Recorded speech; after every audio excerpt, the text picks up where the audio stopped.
King Lear अपने राज्य को 3 बेटियों गॉनरिल, रीगन और कॉर्डेलिया के बीच बांटने का फैसला करता है। वह चाहता है कि वे बताएं कि वे उससे कितना प्यार करती हैं।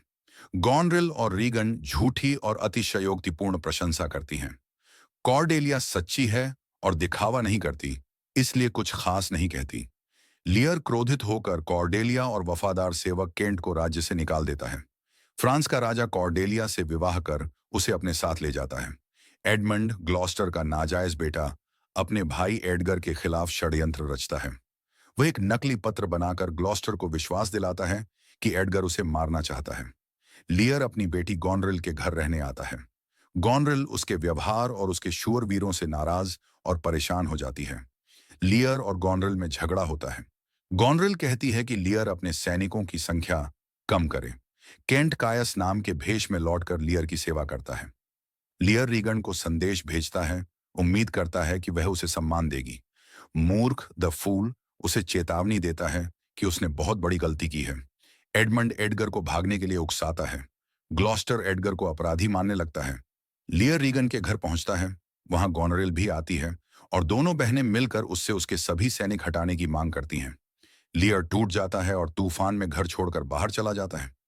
लियर, केंट और फुल भयंकर तूफान में भटकते हैं। दुख से लियर का मानसिक संतुलन बिगड़ने लगता है। ग्लॉस्टर गुप्त रूप से लियर की मदद करना चाहता है, लेकिन एडमंड उसे धोखा देकर रीगन और कॉर्नवॉल को सब बता देता है। लियर की मुलाकात पुअर टॉम, जो कि भेष में एडगर है, से होती है। लियर पूरी तरह पागलपन के करीब पहुंच जाता है। ग्लॉस्टर लियर को बचाकर डोवर भेजना चाहता है। कॉर्नवाल और रीगन ग्लॉस्टर को पकड़कर उसकी आंखें फोड़ देते हैं। एक नौकर उन्हें रोकने की कोशिश में मारा जाता है।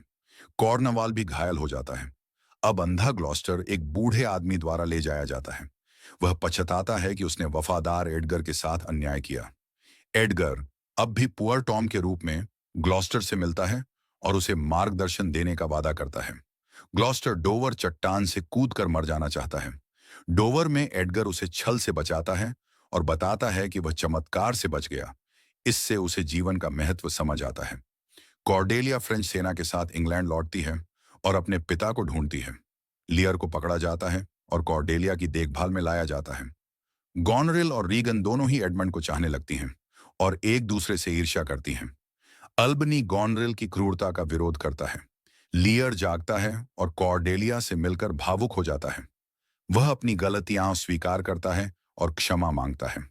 फ्रांस और ब्रिटेन के बीच युद्ध होता है। कॉर्डेलिया और लियर हार जाते हैं और कैद कर लिए जाते हैं। गॉनरिल ईर्ष्या में रीगन को झड़ दे देती है।